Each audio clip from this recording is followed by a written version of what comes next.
Bonjour à tous et à toutes les athlètes et bienvenue sur Next Physique. Next Physique, c'est l'émission, le podcast où on discute de sport de force, de santé, de bien-être et tout ce qui tourne autour de ces thématiques. On est parti pour deux sujets hyper intéressants ce mois-ci et pour cause, c'est aussi de la remise en question pour ma part. Je vais pas vous dire que c'est un épisode qui me coûte parce que ça me dérange pas du tout et c'est comme ça que la science fonctionne. Il faut être prêt à être remis en cause et revoir les choses en fonction de comment la science évolue. On avance, heureusement, on ne savait pas faire certaines choses le siècle dernier, on sait les faire aujourd'hui, l'IA avance, enfin, je sais pas, il y a plein de trucs qui avancent, des choses qui changent, et on a des études aussi qui sont faites au fur et à mesure du temps qui nous permettent d'éclaircir des sujets. Et parmi ces deux sujets du jour, on va discuter, alors je sais pas encore, je vais peut-être faire 2 épisodes en fait, je vais pas vous mentir, c'est 2 gros sujets. Des remises en question quand même assez importantes. Alors j'appelle ça des remises en question, c'est des choses où je change d'avis, c'est surtout où j'éclaircis mon avis. C'est-à-dire qu'aujourd'hui, on a un peu fait des suppositions, on a eu une tendance à appliquer certaines choses qui aujourd'hui peuvent être remises en cause. Et c'est des choses majeures. Il y en a une qui concerne les entraînements. Le premier sujet, ça sera autour des entraînements, sur les exercices. Et deuxième sujet, ça sera sur notre corps humain, tout simplement, notre masse graisseuse. Ok ? Donc on a ces deux sujets aujourd'hui qu'on va discuter. Je vais commencer par la masse graisseuse, qui sera le premier sujet du jour, puisque effectivement, ce sujet-là concerne un peu tout le monde, en fait, au final. Qu'importe si vous êtes dans n'importe quel sport, en fait, ça vous concerne. Et pour une autre personne, ça va être plus intéressant, surtout pour l'hypertrophie. Donc là, ici, on sera plus ciblé sur hypertrophie, croissance musculaire pour la deuxième partie. Ok ? Alors, ceci étant, on va commencer sur le corps humain. C'est parti pour l'épisode du jour. Bien, alors, avant de démarrer cet épisode sur le corps humain, la masse graisseuse, j'aimerais juste répondre à une question qui a été posée sur le YouTube, effectivement, que j'ai pas hyper éclairci sur un des derniers sujets que j'ai fait il y a 3 semaines, parce que du coup, le temps que j'arrive pour répondre aux questions, 3 semaines se sont écoulées. Mais du coup, la question était simple parmi vous, c'était qu'est-ce que le split ? C'est vrai que souvent, je parle du split et je dis qu'il faut l'éviter, passer un petit niveau de pratique. Le split, c'est en fait quand tu sépares tes groupes musculaires, que tu fais par exemple un jour bras, un jour dos, un jour pec, un jour jambes, etc. Les limites de ce format-là, c'est surtout en fait le manque de volume sur la semaine et la surfatigue sur la séance en cours, c'est-à-dire que ton premier exercice sera bien, ton deuxième sera pas mal, la performance sur le troisième exercice sera à chier, et le quatrième exercice ça ira plus du tout parce que tu es complètement cramé. Et tout ça, si vous voulez plus de détails sur les arguments scientifiques tout simplement et tout ce que l'on applique dans le domaine concernant ce format-là qui au final est problématique. J'en ai discuté sur un épisode précédent du podcast qui est l'épisode numéro... Joulala, et date un peu celui-là. Hein. Et c'est l'épisode numéro... Alors c'était en juillet 2021 je crois. Mais la science ça n'a pas changé là-dessus. Et ça risque pas de changer vu qu'il y a plein d'études sur le sujet. Alors j'en ai rediscuté d'ailleurs sur à quoi ressemble vraiment une séance de full body l'année dernière pour le full body, mais de manière générale sur la haute fréquence et pourquoi il faut arrêter le basse fréquence. Donc le split c'est la plus basse fréquence qui existe. Ça j'en ai discuté il y a un moment avec vous, mais voilà, c'est pas un sujet qui va évoluer parce que on a déjà des méta-analyses quoi. Donc en gros c'est bon, c'est un peu acté quoi, le split c'est de la merde quoi. Évidemment, tout a ses limites dans le sens où une personne qui est dopée, elle s'en bat les couilles, elle est dopée. Elle va bien récupérer. Bien, je recherche tout ça. C'était l'épisode, je vous le mets en lien bien sûr de ce podcast si jamais vous voulez en savoir plus. C'est l'épisode numéro 19. Et nous, on arrive bientôt au numéro 70. Bien que j'ai fait un remaniement, en réalité, on a fait plus de 100 épisodes. Mais effectivement, c'était l'épisode numéro 19. Il est un peu long, il fait 55 minutes. C'est un des plus étoffés du podcast. Mais le sujet est très large pour bien le comprendre. Et je pense que ça va vous faire évoluer de fou vos entraînements si vous vous mettez à cet épisode. Ceci étant, on est parti pour l'épisode du jour, qui n'est pas des moindres quand même. Et du coup, on va parler effectivement de masse graisseuse. Alors ce sujet-là, il concerne vraiment tout le monde au final, parce que la masse graisseuse, on en a tous, plus ou moins évidemment. Et en fait, jusqu'à aujourd'hui, ce sujet de la masse graisseuse, effectivement, il est là pour tout le monde. C'est-à-dire qu'on a tous un regard par rapport à son niveau de graisse.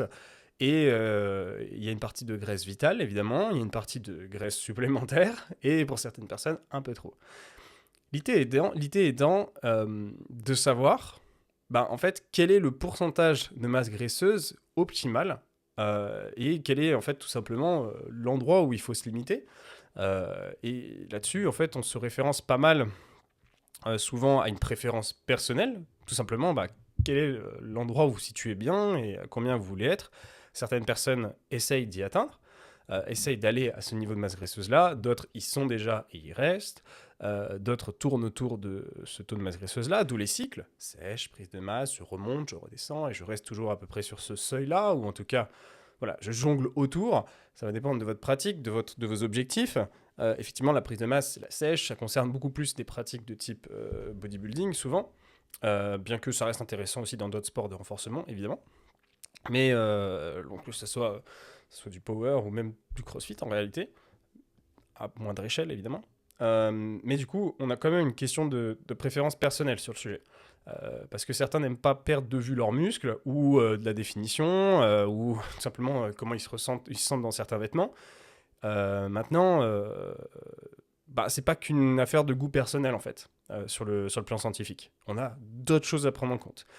Tout d'abord, et le sujet le plus important que je vais amener aujourd'hui, c'est la croissance musculaire. C'est-à-dire, est-ce qu'il y a un taux de masse graisseuse qui va définir que oui et non, c'est moins intéressant. Et ce que j'avais déjà exposé ici, ce que j'ai exposé mais d'ailleurs pas mal de fois aussi dans des coachings, c'est qu'il y a un peu un taux sur lequel on est à peu près d'accord au niveau scientifique. On était à peu près d'accord de dire ça serait bien d'être à peu près par là, selon les hommes, selon les femmes.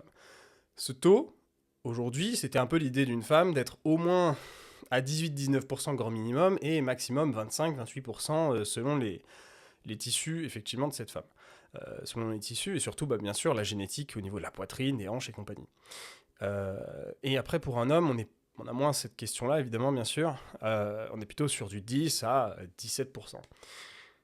Maintenant ça c'était l'idée de base. Parce que en soi, derrière ces taux indicatifs, il n'y a pas vraiment de données. On ne peut pas dire « Ah, on a une étude qui montre que à 10% c'est pas très bien, ah, nanana. » On sait que un homme ou une femme qui est trop sèche, qui a trop peu de masse graisseuse, va avoir une mauvaise production hormonale, donc pour l'homme, va avoir une plus mauvaise production de testostérone. Bien sûr, ça c'est interindividuel, et ça va bouger selon chaque individu. Certaines auront toujours leurs règles à genre 20%, et d'autres vont les perdre autour de 20% de masse graisseuse. Et d'un autre côté, tu as la personne qui produit beaucoup de testo tout le temps, qui a une quantité de poils infinie, qui est chauve depuis ses 20 ans et qui ressemble à un footballeur nigérien alors qu'il a 40 ans. Non, c'est le gros cliché du foot, ça. Mais bref, on peut avoir des différences de testostérone entre les individus. On peut avoir des différences aussi au niveau de la gestion des hormones selon les femmes. Et ça, c'est bien sûr du perso. Mais quand même, on a toujours cette idée-là qu'à un faible taux, on produit moins d'hormones, à un plus haut taux, on en produit sans doute moins. La réalité aussi derrière, c'est qu'il y a quand même une considération de cortisol. C'est-à-dire que lorsqu'on a des extrémas de taux, on a une personne qui est trop sèche ou une personne qui est trop fat, on va avoir une production de cortisol qui va être plus élevée et qui va réduire le ratio entre votre production de l'hormone principale, comme la testo, donc tout le ratio testostérone-cortisol, et effectivement, ce ratio-là va devenir négatif, va devenir moins intéressant, ce qui fait qu'une personne va produire beaucoup plus de stress que d'hormones anabolisantes via la testostérone, et donc du coup va avoir beaucoup moins de rentabilité sur sa croissance musculaire. Ça aussi, c'est l'idée. Ça, on le sait. Ça, c'est acté, c'est-à-dire que la testo, avant, oui, c'est le cas, on le sait, mais voilà, c'est interindividuel. Le cortisol, ça, c'est présent pour tout le monde. Effectivement, sur des extrémas, vous allez en avoir, et ce cortisol-là, effectivement, va réduire ce taux. Ce taux qui est un peu une référence, au final, pour déterminer, waouh, c'est quoi le pourcentage de masse graisseuse qu'il faut appliquer, puisque au final, c'est vrai que on se base pas mal là-dessus pour dire, voilà, là, le taux est sans doute plus intéressant, donc il faut jongler entre 10 et 17% pour un homme. Ceci étant, c'est pas à partir de ce taux-là qu'on a pu dire, c'est sûr, il vous faut cette tranche. C'est-à-dire que c'est pas défini. On se base sur des choses qui existent, ce cortisol-là et cette testo. ce cortisol, voilà, il est présent, et en fait, il implique ce ratio, mais il implique aussi d'autres choses derrière, on en rediscute plus tard dans le podcast. Donc on a d'autres raisons, on a des raisons physiologiques qui rentrent en jeu, et on va voir aujourd'hui ce que la science révèle sur le pourcentage de masse graisseuse corporelle, sur le pourcentage de graisse corporelle idéal pour gagner en muscles et en force. On a de multiples conséquences métaboliques à être en surpoids. Ça, on le sait. Certaines pouvant impacter directement ceux qui cherchent à se muscler. Et c'est, bien sûr, on peut noter la résistance anabolique. On a des études qui montrent que les personnes en surpoids ont une réponse synthétique protéique réduite au repas et à l'entraînement en force.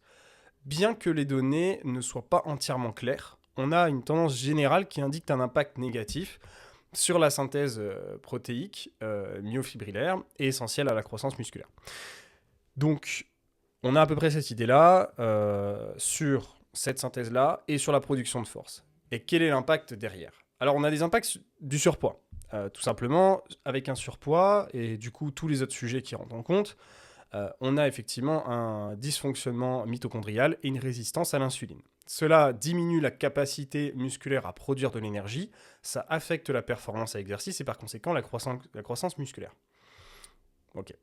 Ensuite, on a la résistance à l'insuline et on a une inflammation qui est du coup chronique, une inflammation qui revient. C'est-à-dire qu'un fort pourcentage de masse graisseuse corporelle est souvent lié à une inflammation chronique élevée, ce qui peut entraver la croissance musculaire, indirectement. Encore une fois, on est sur de l'indirect. Et d'ailleurs, dans un dernier des podcasts que je vous ai cité, et ce pourquoi je vous ai dit, je fais pas mal de bilans en ce début d'année sur, par exemple, le kiné-ostéo, c'est que actuellement, je suis en prise de masse depuis bientôt 2 ans, et effectivement, je commence à avoir plus de tissu, d'où la mini-cut en ce moment que je fais, et j'ai remarqué, à nouveau, parce que je fais des prises de masse depuis des années, ça fait 11 ans que je m'entraîne, à nouveau, que quand je commence à redevenir un peu fat, ces inflammations reviennent et je recommence à avoir des douleurs aux genoux, aux épaules. Voilà. Je commence à avoir trop de tissu et je le sens, j'ai une inflammation qui revient. Pourtant, ce sujet-là, j'en avais pas conscience il y a quelques années quand j'étais pas assez informé. Donc clairement, on peut pas dire que j'ai un biais placebo, un biais du coup du fait que j'ai conscience que voilà l'inflammation augmente, donc je pense que j'ai plus mal, etc. J'ai moins l'envie peut-être de faire tel ou tel exercice. C'est faux, parce que ces exercices-là, j'ai carrément envie de les faire. Et en vrai, cette inflammation, elle est là. Je la vois, elle renaît lorsque j'accumule trop de stress et trop de tissu adipeux. Ceci étant, donc voilà, on est là-dessus, effectivement, au niveau de résistance à l'insuline et inflammation chronique, d'où, effectivement, ce que je vous en parle. On a effectivement des problèmes sur la capacité de récupération. Les individus en surpoids mettent généralement plus de temps à récupérer, ce qui peut limiter l'intensité et le volume d'entraînement possible. On a aussi un facteur cardio-respiratoire. Un poids plus élevé, surtout sous forme de graisse, peut réduire la capacité de travail et la récupération entre les séries. Donc, oui, on a quand même des impacts du surpoids. Maintenant, c'est tous des impacts que je viens de vous citer qui sont plutôt indirects. C'est-à-dire que ça impacte une chose qui fait que vous avez moins de chances de vous donner à fond sur l'exercice et aussi, bien sûr, sur votre croissance musculaire derrière. Ce n'est pas un effet direct. On a des hormones et une composition corporelle qui vont jouer aussi. C'est-à-dire que ce que je vous citais avant, c'est que des niveaux élevés de graisse corporelle ont un effet négatif sur les hormones anaboliques, en particulier chez l'homme, où une partie de la testostérone est convertie en œstrogène. Alors du coup, ça déséquilibre le ratio et ça nous intéresse beaucoup moins. Par contre, pour les femmes, les effets sont moins prononcés. On a une haute teneur en graisse qui peut impacter les niveaux d'hormones, oui, mais à certains taux. Alors ça en dit quoi la recherche ? Malgré la théorie et les données mécaniques qu'on a citées juste avant, on a une étude récente, et c'est là que ça nous intéresse, qui a montré qu'il n'y a pas de différence significative dans la croissance musculaire entre les groupes de différents niveaux de graisse corporelle après 6 mois d'entraînement. Et ça a remis en cause beaucoup des hypothèses qu'on vient de citer. Parce qu'au final, il n'y a pas de différence.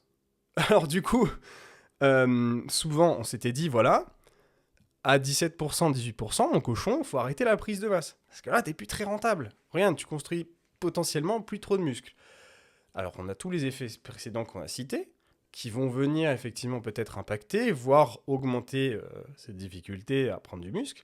Mais en réalité, la recherche, elle montre pas vraiment que ça pose problème. Alors, est-ce que ça veut dire qu'il faut faire des prises de masse jusqu'au bout? C'est là, du coup, la vraie question et le vrai débat. Parce que finalement, on est capable de PDM à un certain niveau. D'ailleurs, je connais plein de gens qui ont fait des grosses PDM, qui sont devenus gras comme des cochons, vraiment gras, et qui pourtant ont accumulé un bon niveau de masse musculaire là-dessous. Et qui ont atteint un certain niveau. Pour ma part, j'ai jamais été à ce seuil-là. C'est-à-dire que j'ai toujours respecté le principe de dire, ok, à ce seuil-là, à 18-19%, tu t'arrêtes parce que tu as de l'inflammation qui arrive et tu construis sans doute moins de masse musculaire. Voilà, l'idée est toujours là-dessus. Après, bien sûr, il faut observer sa rentabilité à l'entraînement. Et ça, c'est un conseil pratique que j'ai par rapport à ce sujet. C'est que si votre rentabilité, elle diminue, si vous faites de moins en moins de perfs, mais que vous accumulez toujours autant de poids, c'est certainement que vous êtes en train de perdre de la rentabilité. Alors, du coup, lié à d'autres facteurs. Mais directement, c'est pas que le tissu adipeux que vous avez accumulé qui pose problème. On a plutôt des effets autour de tout ça. Donc, malgré ces découvertes, et pour des raisons d'ailleurs de santé et de capacité de récupération, ça semble un peu inutile de monter à un pourcentage de graisse corporelle où en fait, tout simplement, vous allez au moins vous sentir bien. En fait, l'idée quand même est toujours là aussi, bien sûr. C'est que dans votre pratique, vous devez vous plaire. Et si à un moment donné, vous êtes malheureux avec votre constitution parce que vous forcez à atteindre 18, 20, 22% de masse graisseuse pour un homme ou pour une femme 35 parce que vous voulez PDM jusqu'au bout, au final, je suis pas sûr que vous soyez rentable parce que le bonheur, c'est aussi une condition de motivation à l'entraînement. Et si à chaque fois que vous allez à l'entraînement, vous êtes obligé de porter du oversize et vous êtes vraiment pas à l'aise parce que du coup, vous savez que je suis pas sous mon meilleur auspice parce que vous connaissez votre condition quand vous étiez sèche, etc. Du coup, je trouve qu'il y a moins d'intérêt. Ça sert à rien de forcer d'aller autant que ça. Et d'autant que si on accumule d'autres problèmes, que ce soit hormonaux ou d'articulation, etc., c'est des choses que vous devez traîner sur le long terme. C'est des choses qui vont rester toute votre vie. Et à la base, on fait quand même ce sport, ou du sport de manière générale, pour prendre soin de soi. Si à la base, on est là, c'est pour qu'on ait une bonne santé. Si au final, on a toujours... ok, ça marche, on peut PDM à des gogos, ça marche, ok, si tu veux. Si tu veux. Mais si tu as des conséquences extérieures, si tu as d'autres choses qui sont liées à ce surpoids, qui t'arrivent, il peut y avoir des choses qui vont rester sur le long terme. Pour certaines personnes, reprendre ses règles, ça prend du temps. Et des dégâts qui sont faits sur du tissu conjonctif, sur les articulations, des os, c'est des choses qui vont rester. Et par conséquent, je trouve que ça reste quand même hyper important dans notre sujet. Et ok, pour les femmes, la question, elle est principalement esthétique. Mais derrière, comme je dis, il y a toujours une condition de bien-être. Et évidemment, moi je déconseille toujours d'avoir des niveaux de graisse corporelle trop élevés. Et il y a une autre raison pour ça, que ça soit homme ou femme, c'est qu'à un moment donné, si vous atteignez et vous continuez de monter jusqu'à des taux faramineux, revenir à un taux plus bas, ça va être très difficile. Ça va demander une énorme sèche, une très longue sèche. Et d'ailleurs, pour cause, toutes les personnes que je vous ai citées, alors je ne les ai pas citées directement, parce que je ne veux pas citer de personnes, mais qui ont atteint un très bon physique, en ayant fait des grosses PDM, je les ai tous vus cut pendant au moins 1 an. Bien sûr, je parle de gens qui sont naturels. Vous voyez faire des sèches de plus d'1 an, vous? Est-ce que vous avez la motivation de faire 1 an et demi de sèche? Ça va être dur. C'est 1 an et demi de concession. C'est très long, 1 an et demi. Faire une sèche de 3 mois, 6 mois, 9 mois, aller pour une prépa et revenir en forme de 18 à 10%, ça va encore.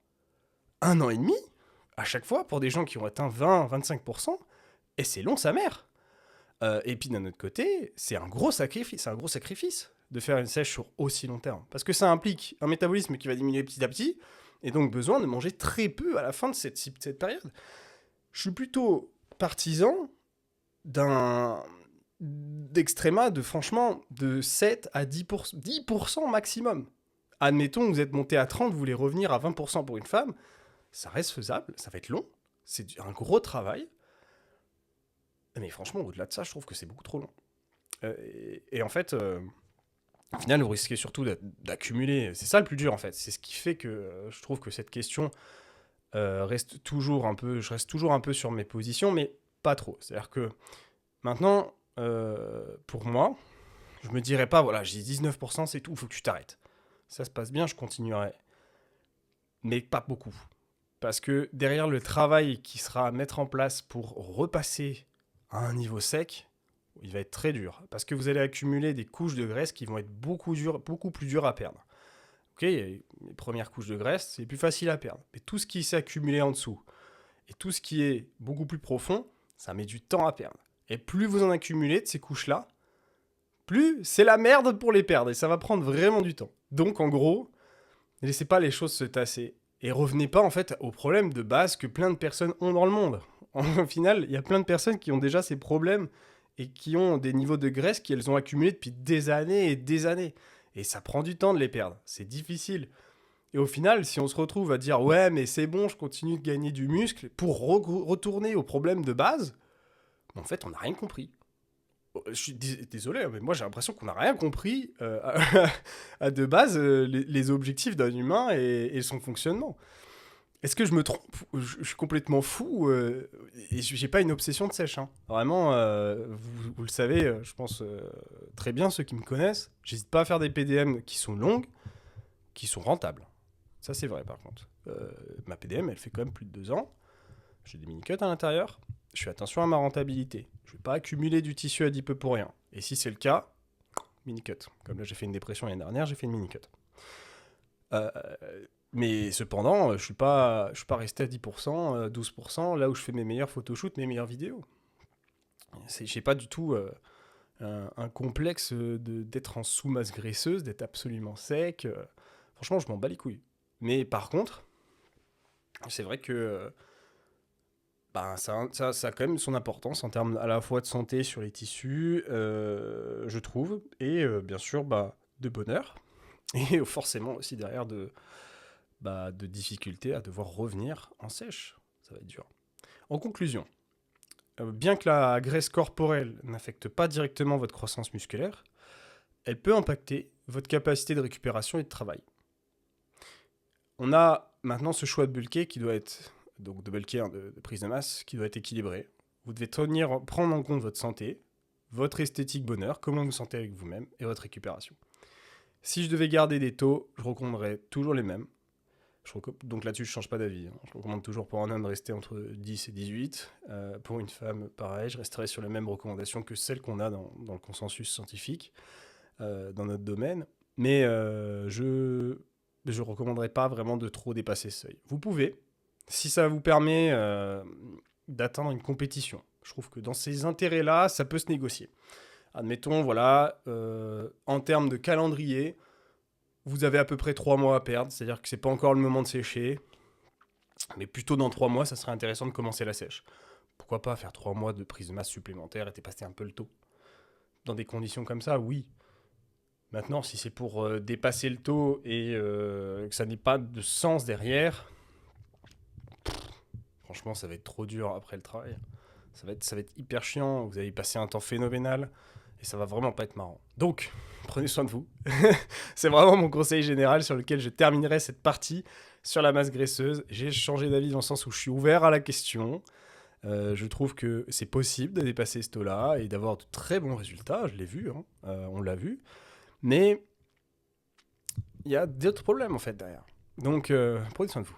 Tout ce que je veux retenir, c'est que, ok, la performance c'est bien, le Next Physique c'est bien, le podcast s'appelle Next Physique. Hein. Donc vraiment, voilà, c'est pour ça que je dis, je suis ouvert à la question. Mais il y a d'autres trucs. Et la santé, ça reste quand même la base et l'essence de ce métier-là.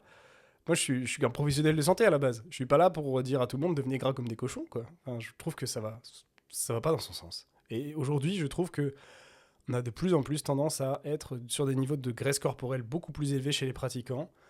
Trompeurs d'ailleurs dans les salles de sport avec des lumières qui sont très flatteuses. Et je suis le premier concerné, hein. J'ai une salle de sport avec des belles lumières, je fais des super stories, c'est incroyable pour TikTok, Instagram, etc. Mais quand je rentre chez moi, je fais mes photos à jeun, avec ma peau blanche comme un albinos. Je peux vous dire que là, je le vois le tissu adipeux. Hein. C'est pas pareil, hein. Je peux vous le dire. Et je pense que quand je vais faire mon avant-après de mini-cut, vous allez être choqués à la différence entre le physique que je peux avoir dans une salle de sport et celui que j'ai à jeun, avec ma peau très blanche et transparente. Mais ça me met pas en valeur, c'est sûr. Mais, c'est pas grave. Hein.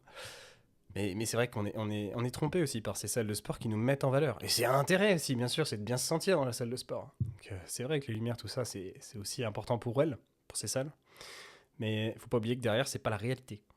Il y a beaucoup plus de tissu adipeux que ce qu'on le croit avec ces lumières-là. Et si déjà vous vous sentez bof dans ces salles-là, avec ces tissus-là, regardez-vous à jeun à un moment donné, faites-vous un peu mal, dites-vous vraiment, ok, si je veux Next Physique, si je veux évoluer, quelle est la réalité des choses?